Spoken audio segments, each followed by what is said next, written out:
The Chancellor's here. Silence. Hopefully you're having a positive and productive day. Yes, hopefully you're having a positive and productive day. This for my man Paco. Paco. Look, man, I just dropped a video on basically talking about congratulating the Mexican people, Latino people for practicing group economics. He hit me right away. He saw the video. He hit me. And he like, man, why you should have elaborated on that more. Give some examples. You got plenty of examples. So we start talking about the good old days and all that.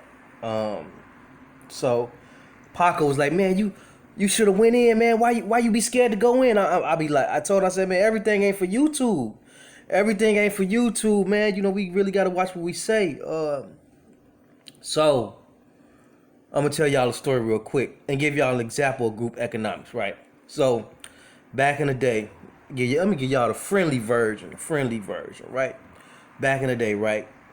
I was working my move as a CD and DVD salesman on the streets of Chicago, right? So everybody know that sell CDs and movies back in the day. We gonna go to the restaurants. We gonna go to the laundromats. You hear me? We gonna go to the barbershops. We might even be on the trains and buses trying to sell the CDs and movies, trying to get a little money, get our merch off, right? So I went to this Latino neighborhood, right? And I was in the laundromat trying to sell my CDs and movies, right? So I was noticing they spoke English. So it wasn't like no, they couldn't speak English. They spoke English, but nobody wasn't shopping with me, right?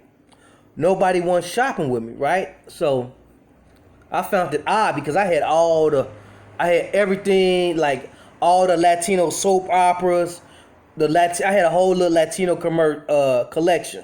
The Latino boxes, like it was just a Latino boxer that just had a fight and won. I forgot which one it was, but had a fight and won. I had it, but nobody didn't want to buy. I'm like, okay, this is strange, right? So I'm like, man, whatever. So I left. I just really pimped outside. So my homegirl, she do the same thing. She sell CDs and movies, right? Man, she came up to that that laundromat and killed it. She was Latino though. She was Mexican. They shopped with her. They didn't shop with me. That's group economics. It's not racism. It's not being discriminatory. It's called keeping your money with your people. So after I saw she flooded them, she came up on at least a quick $60. You hear me? This was back when you still can get off the 3 for the 10. Right? When you can sell 3 movies for $10, right? So me and her cool. You know what I'm saying? Me and her always been cool. What's up, baby? She know who she is. I wonder what she up to now, cause she was a wild one. But she was Latino. And we was cool. Because what we do, it was like a little community. Everybody that was out there getting a little money, you know, we knew the weed man, we knew the people that was selling the hard drugs, then we had the people that sell the clothes, and it was us that sold the CDs and movies. We all had a little network. We all used to shop with some of the same people. My plug was her plug. And me and her, you know, we got real cool. Keep it spicy. So after we make our little money, you know, we'll go get our little drink, our little smoke. And so we just chilling. And we was smoking and kicking it. And she was like, do you know what happened earlier? I was like, no, because I didn't know what she was talking about. She was like, Mexicans like to spend money with their own people. They don't like a lot of outsiders that come in. She's like, look around the Mexican community. It's Mexican businesses. Mexicans don't let other people come in their community and set up shop. They don't care who you are. They don't care if you white or Arab, black. They gonna fight against it. Mexicans want their own Mexican businesses. So I'm listening, you know. She like, yeah, bro. So, you know, she's basically telling me in a nice way, sell your CDs and movies in the black neighborhoods because you ain't gonna get no money over there with the Mexican people. So I was like, all right, cool. You know what I'm saying? That's cool. But then I thought about it. I'm like, damn, that's fucked up because black people patronize everybody. We give our money away to everybody. White people, Latino people, Asian people, Indian people. We give our money away to big brands, to small brands, you know. But if other races are thinking like that, it's probably time for black people to start thinking like that. You see what I'm saying? So she kept me up on a lot of game, you know what I'm saying? And she was like giving me the game on a lot of different things. You know, she was like, it's nothing against the blacks. It's just that, we have pride. We have pride in taking care of each other and working with each other. So Paco wanted me to kind of tell that story. But yeah, my homegirl, like I said, we'll get our little money, you hear me? Run it up. And then we'll go eat together, kick it together, the rest of the night, party, you hear me? You see what I'm saying? And we used to shop with the same DVD man.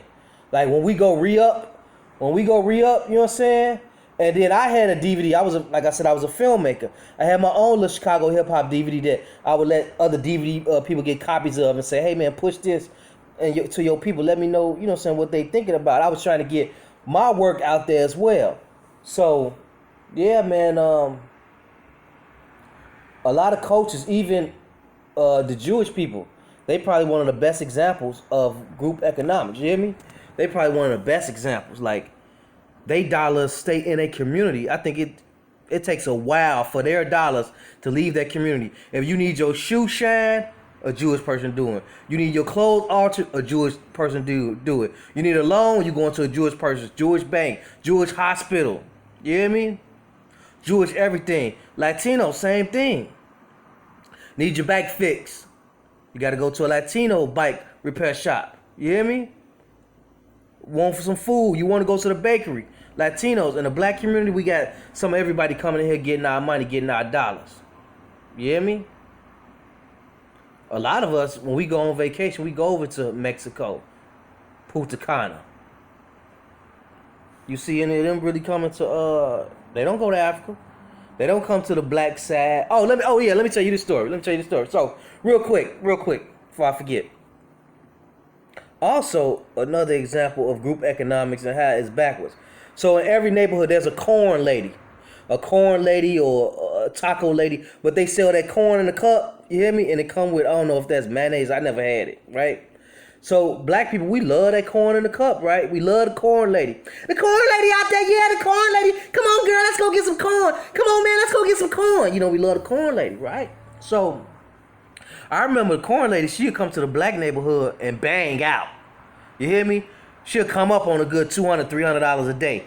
Bang out. Make her money off the black people. Right? But you can't go over to no Latino neighborhood and set up shop selling nothing.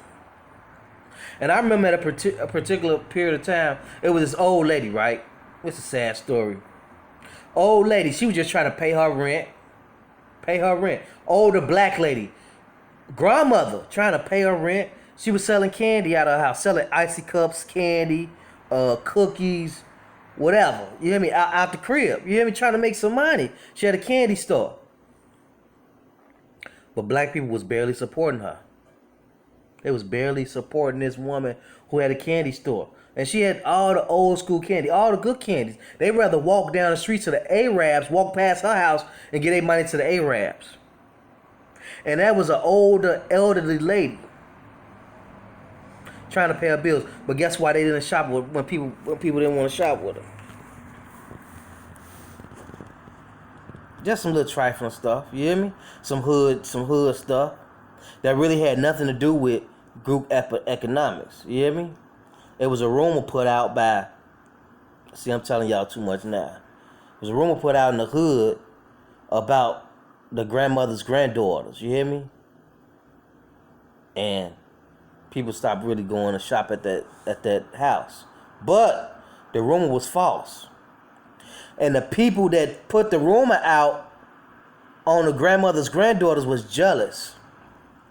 Because them girls, y'all know. What up? Y'all know them girls, they was from down south. It was two twins from down south. They was looking good. All the guys was on them. And them girls was jealous of them girls that came from down south and took all they shine. All the guys on the block was on these new girls from down. They came up from down south. All the guys wanted them. So they put out these rumors like, oh, they house is dirty. Don't buy nothing from them. They got roaches. They nasty. And it was untrue. So people stopped going down to grandma's house shopping with her. But they stayed going to the corn lady. They stayed going to the Arabs. That's bad group economics. That's bad group economics.